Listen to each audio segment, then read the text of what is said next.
the first tenet of system thinking is not about optimizing the parts. It's about the interaction of the parts. Hey friends, it's Steve. Want to know how a $5 book lands a $5,000 client?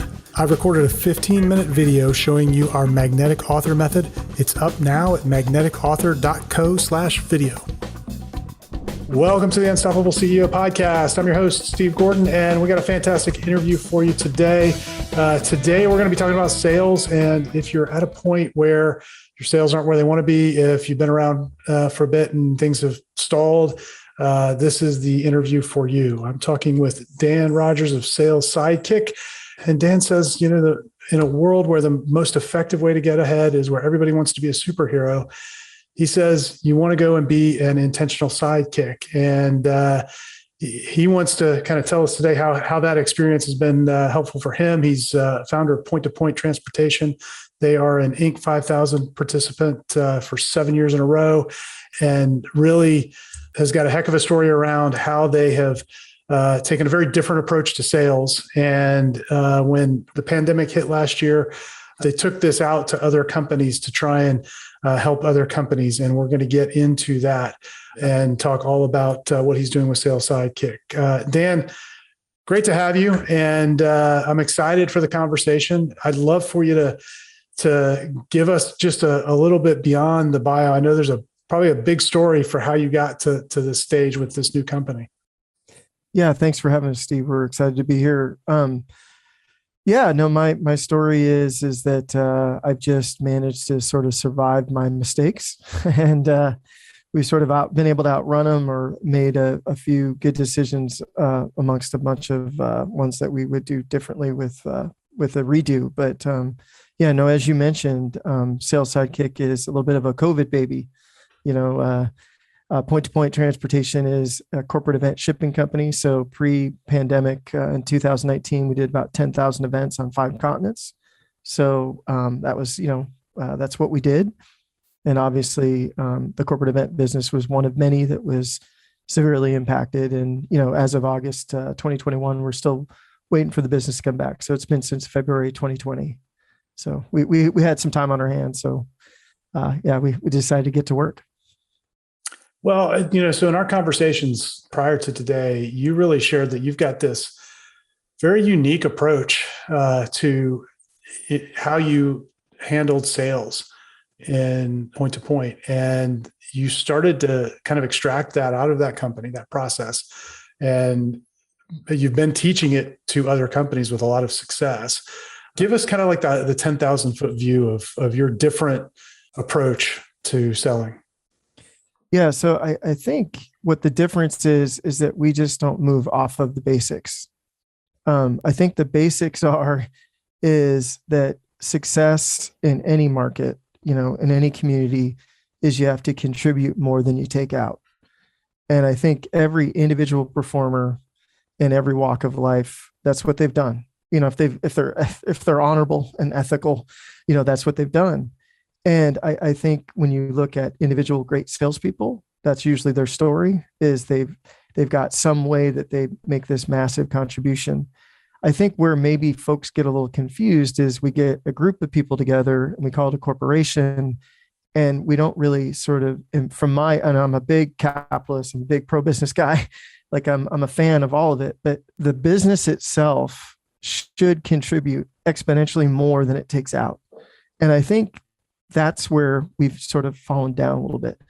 Individually, folks might be doing it, but you take some of these really large companies, and that's a big ask to say that they're going to give more to the market they serve than they're going to take out. So we just never get off the basics. We stay focused on making sure our contribution exceeds what we look to take out of the market. So let's make that idea tangible a little bit. How did that play out for you in point-to-point as you were executing on this, through all those 10,000 a year events? Yeah. So on a sort of granular level, on just like one customer, sort of one event type of experience. So we developed systems over the years where we could contribute fairly significant value by just managing stuff that they thought was unmanageable or stuff that was unmanageable at the time. So at a large corporate event, when a single corporation is hosting it, they'll have, dozens, if not hundreds of people shipping stuff to that event. That was all done sort of independently. And sometimes it was done well, sometimes it was just done, conveniently. We've got systems in place where all that gets managed properly. And what the outcome is massive savings for the sponsoring company itself. And that's just sort of the tip of the iceberg. There's all this things that happen then after we get it on show site and everything else. But it's a great example of it was something that was happening, was sort of unmanaged, uncoordinated. It was accepted. I think that's most people accept that, all these employees are just going to do the right thing. And again, they weren't doing awful things, but they weren't necessarily leveraging each other. And that's what we were doing. So, it sounds like you just sort of went looking for the biggest, hairiest problem that your customers or clients had, and it wasn't necessarily, maybe it was within your scope, maybe it wasn't, but you just went looking for it. Yeah. So one of the things that I did intentionally from the beginning is once I got involved in sales, I was selling transportation, and what I was qualified to do was household moving, because that's what I had done. I had literally driven the truck and carried the couch. But I didn't want to sell that. I wanted to sell something which was much harder to do. And so I went after all of the work that was very difficult. And it was either big and very fragile or just hard or super bad timelines or whatever. So I went the opposite direction. I mean, shipping and distribution is actually pretty straightforward. It's like trains in the basement. Like it's in a closed system, it runs very, very well. So I went the opposite direction of all the things that went well. So we chased just really hard work on really bad timelines, timelines that are difficult to hit. That got us to the event business eventually. And then what we did is we just looked inside of there for other opportunities that just weren't being optimized. So how do you take this approach now to the companies that you've been working with over the last year and a half, and you're helping them use it as a way to increase sales and increase revenue? Yeah. So the first thing is we do sort of an internal 360 with them to try to figure out what at least their secret sauce was.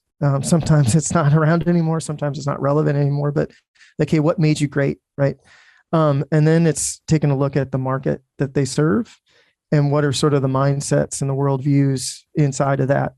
And it's just my sort of fundamental belief that things are not organized well. You can call it the second law of thermodynamics or whatever, but like things don't line up automatically. And so markets are set up just because that's the way they've been set up. So when we take an outsider's approach and look at it, there's usually opportunities there. When you have, the folks that we're working with are world-class people. They had businesses that were doing quite well at some point, and then their sales stalled. They're brilliant people. They're great technicians. They understand. They bring great value to the marketplace. With that insight, when you overlay that over a market, there's usually great opportunities similar to what we saw in the corporate event space, where there's just opportunities to create massive value. So it's really about reimagining the marketplace that you're in. I mean, you start there. Yeah. And the big thing is to really, it's a little bit of a hack is if we go up a couple magnitudes of scale and look to serve at that level, you can almost always solve the problems at your current level. And so a big part of what we're doing with the clients that we work with is we're asking them to look at a much bigger picture than they looked before. And it's not uncommon for us to talk to somebody who, these are good people. They're not bad people. They're honorable business people. And we ask them a couple of questions about the people that send money, and they don't know how to answer the questions. They have absolutely no idea.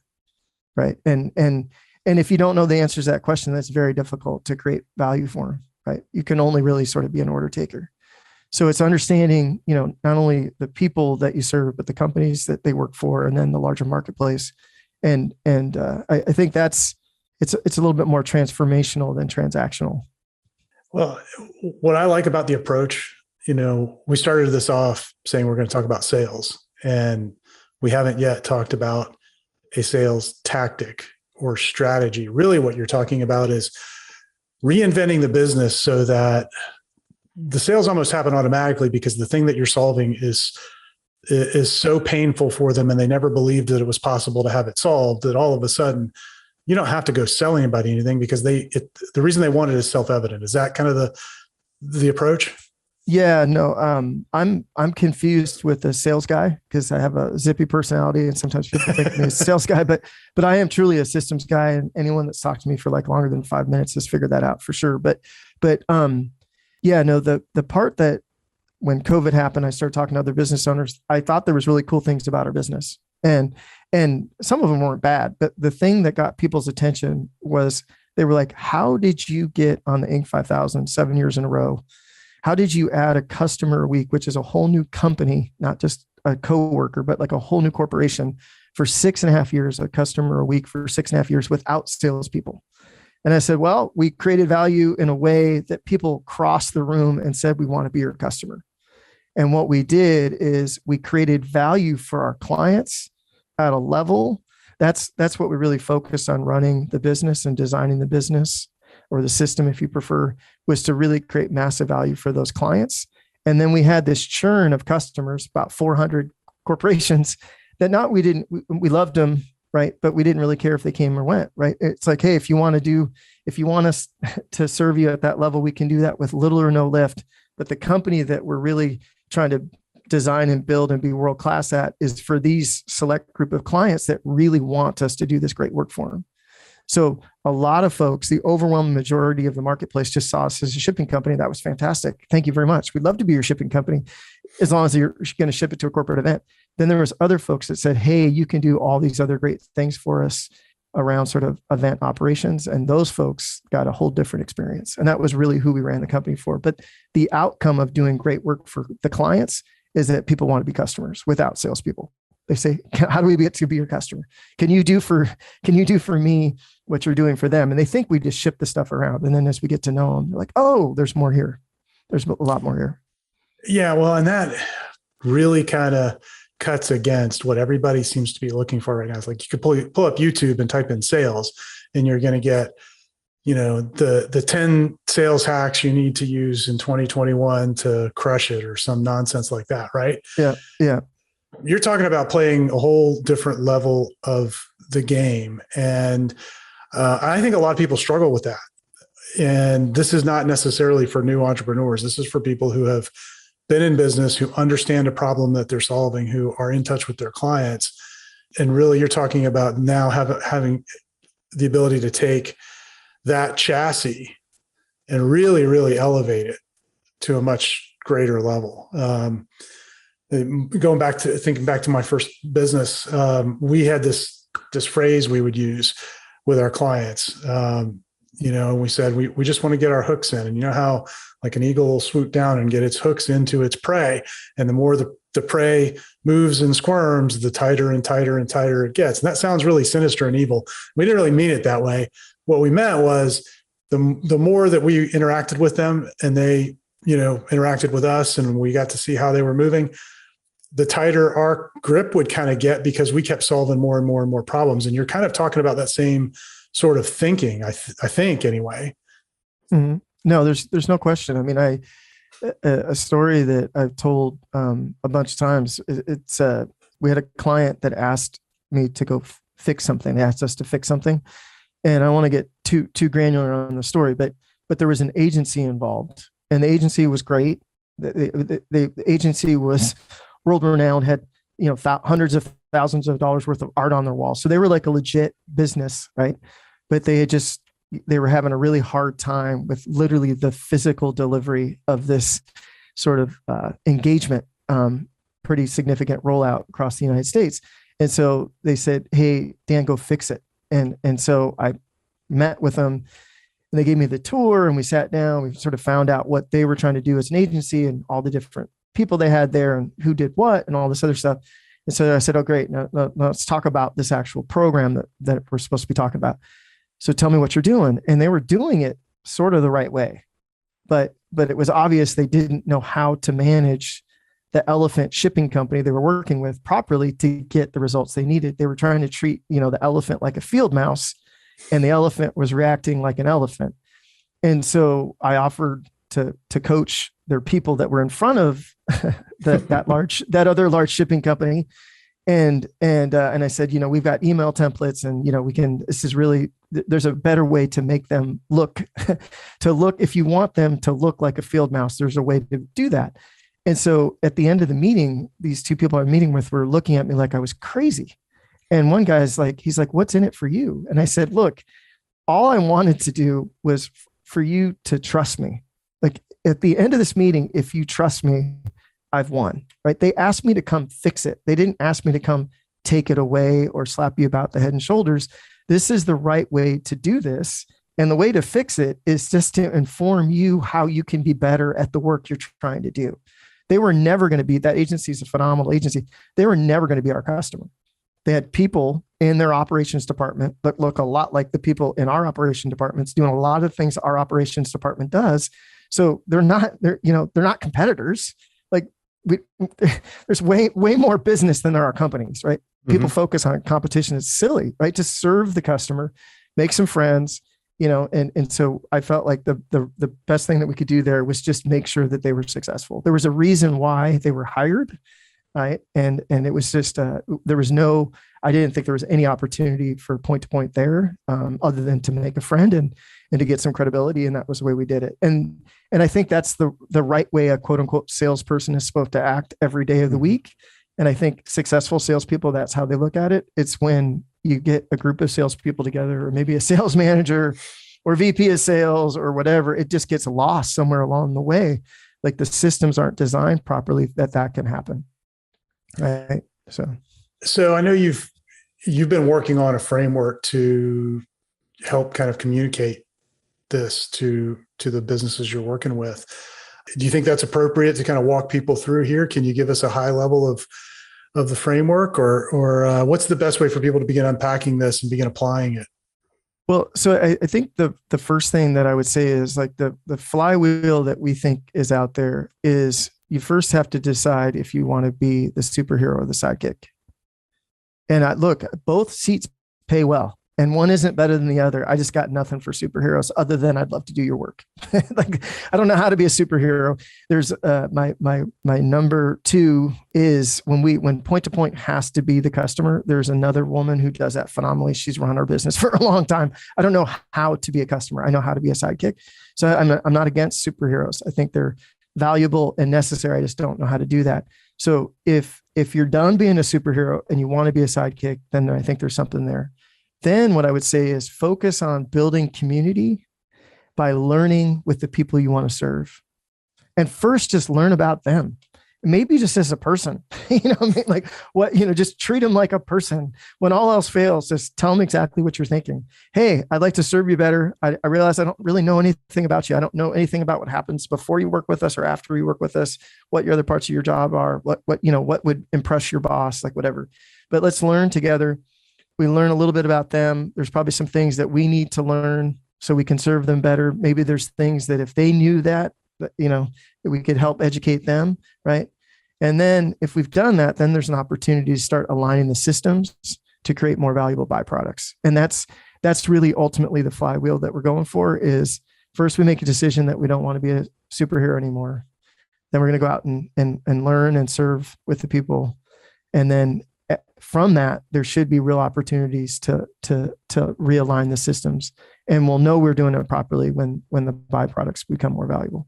Like that's sort of the test.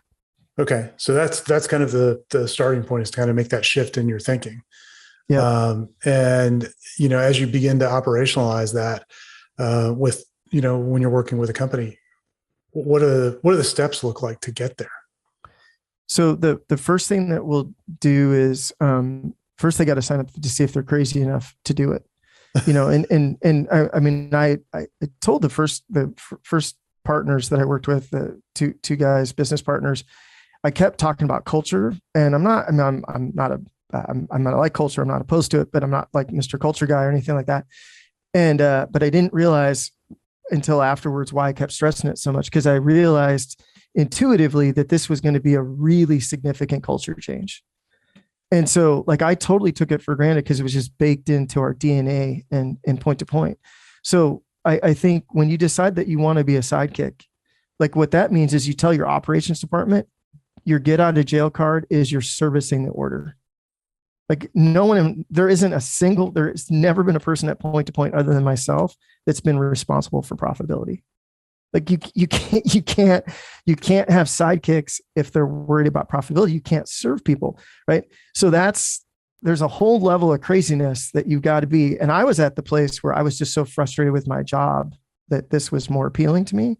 So I think that's sort of the first thing is really, are you willing to go down that road, right? And then if you are, then there's a framework that we put together, and I haven't made anything up. I've got some restraints that I live by, and one of them is copy off the smartest kid in class. And so, but by looking at sort of the fundamental truths that we know, and then actually mapping them out and writing them down and see if we're in alignment, we find out, oh my gosh, the marketplace is in alignment. Like we go over this with clients that we're working with now. And first they get mad because they're like, our customers don't feel that way. And like, oh yeah, they do. Right.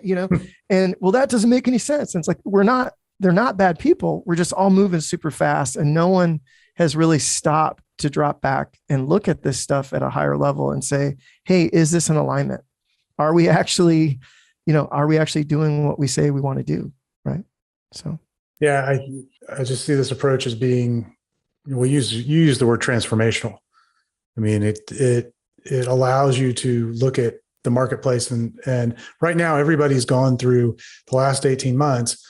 I mean, if I hear the word pivot again, right? You had to do it. We did it. Everybody's done it. But I think transformational is kind of a better word, a better approach. We've had to start, everybody across the business landscape has had to look at what are we doing? The rules are somewhat now altered. And how do we go back and re-engage and add value? And can we do it at a higher level and actually, because we're doing it at a higher level, make more money as a result of creating more value? I think there's probably no more important time than now, if you look back over the last 100 years, to be thinking this way. The opportunities are huge. Well, the benefit that I had, and this is not false humility, this is just straight juice, but I'm 5'7" and bald, and I was a shipping guy. So like I couldn't, the second that I took myself too seriously, the market corrected me. And that was a blessing, because there's a couple things I learned through COVID. Like one, if you're a business owner and you've never done a forecast with zero revenue, you should do it. You should do it. Your business looks totally different at zero with no ability to create revenue without a new marketplace. Just do it. It's a fun exercise. Your teeth might fall out, but it'll be worthwhile. It's a different exercise. That's the first thing. The second thing is there are no special snowflakes.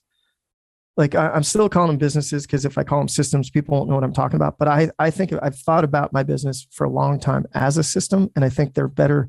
It's a more useful metaphor to use than business. Business, it comes with all these silly rules, most of which we've gotten wrong. Systems come with a different set of rules, which work perfectly because that's what runs the universe, right? So when I say there are no special snowflakes, the blessing that I had was the second I took myself too seriously, they said, Dan, that's too expensive.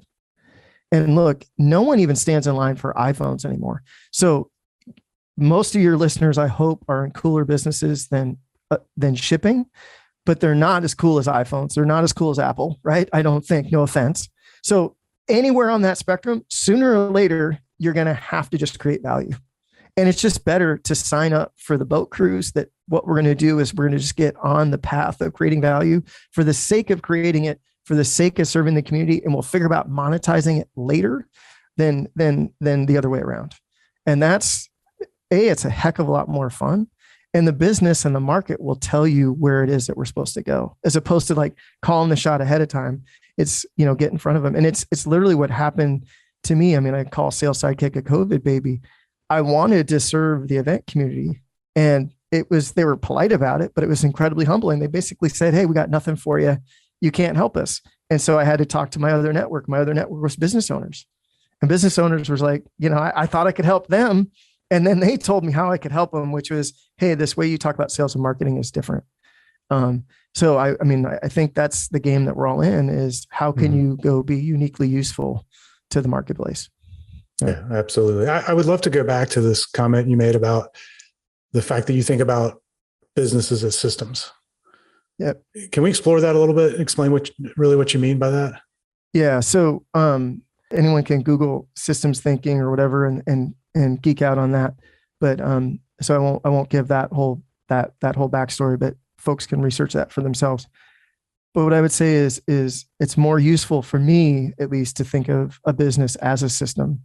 And then it's essentially a system with three subsystems to it.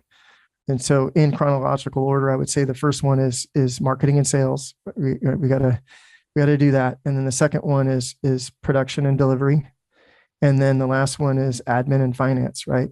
So those are sort of the three, and we can get way more complicated if we want, but I think those are sort of the three basic ones that you can't get around, and they're distinct enough that I think they all deserve their own sort of their own due.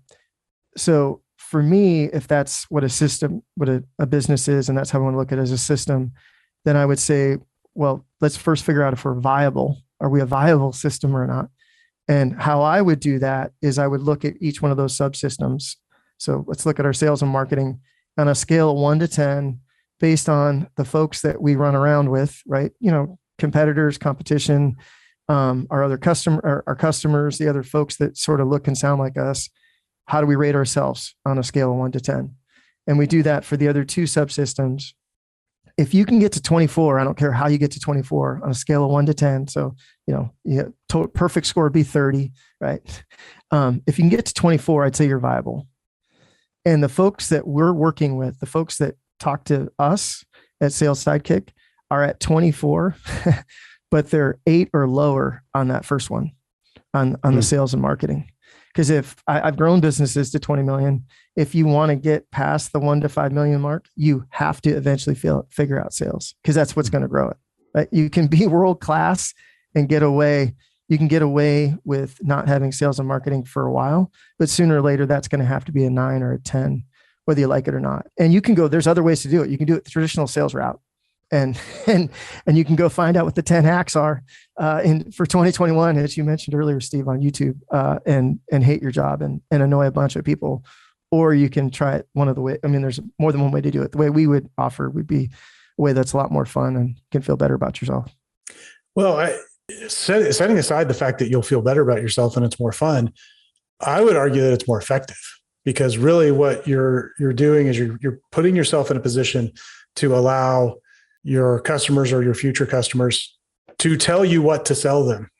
And there's a lot less risk in that. And honestly, it's a lot easier, because when they tell you, hey, this is a huge problem, I really wish we could find a way to solve it. And then when you come back and say, when you told me that this was a big problem, well, I solved it. Do you want it? They go, yeah, of course I do. Yep. So to me, when you see white noise, a little bit of white noise in every single place that you go, right? Like that's another easy little fix. Yeah. No, and I think the other thing that folks get confused, and it's why I also think it's effective to think of a business as a system. So systems thinking, like the first tenet of system thinking, is not about optimizing the parts. It's about the interaction of the parts. And so there's wonderful tech out there. And, there's been years in our past at Point to Point where we spent 7 digits on tech. So I'm not opposed to tech. Like it's a requirement. Some of our best clients are tech companies. So I'm a fan of tech. But if you take a Ferrari carburetor and drop it in a 2007 Honda Odyssey, like it doesn't matter that it's a Ferrari carburetor. It's not even going to run. And so folks are so concerned about bells and whistles of optimizing one task or one part of a subsystem without even worrying about the rest of it. That it's pointless to do that. And so when you start from the larger framework about how you're going to create value, it's way easier to sort of reverse engineer back into that than it is to say, okay, well, I can get 1,000 leads, right? Well, it's like, to what end, right? Yeah. So I think it's another example of where we're just not, and from my perspective, I don't think it's the right way to look at it. People confuse efficiency and effectiveness. They're not even synonymous in my book, right? Like efficiency is cool, but effectiveness is way cooler. Like, if I only could do one or the other, I'd prefer to be effective than efficient. There's times when efficiencies were, I was just going to say efficiency is of no use unless you're effective first. Yeah. And then you can be as efficient as you would like with that effectiveness. But yeah, a lot of people get it reversed or they don't ever look at effectiveness. Yeah, no, I think, one of the kids I copied off of the most is this guy, Russell Ackoff. And he's not the only one that said it, but he's the first person that I heard say it. And if we do more things wrong, you just are more wrong. Right. And so yeah, it's another great example of we can be super, super efficient and just get really, really great at being bad. Yeah. Yeah. Yeah. That's not a good thing to do. So, no. So where can folks connect with you? And I know that you've kind of got this framework. Is there a place where they can go and kind of learn more about what you guys are doing? Yeah, no, I think sort of the hub for us is just on LinkedIn. So they can find me on Dan T. Rogers on LinkedIn. They can certainly look at salessidekick.com. It's a minimalist website for sure. But it'll give us an idea. I'd love to have a conversation with anybody. I reserve the right to learn more than they do in the conversation. We just want to be helpful. We'll eat a lot of our own dog food. Like we'll definitely be helpful. We want to serve the people that we can serve, and we're not going to be the right fit for everybody. But I'd love to run these ideas by other people, and if they fit for them, that's great. If not, it'll be good for us to go through them again and see if we still think they're good ideas. Yeah, that's fantastic. You've been very generous in all of our conversations. I've learned a ton.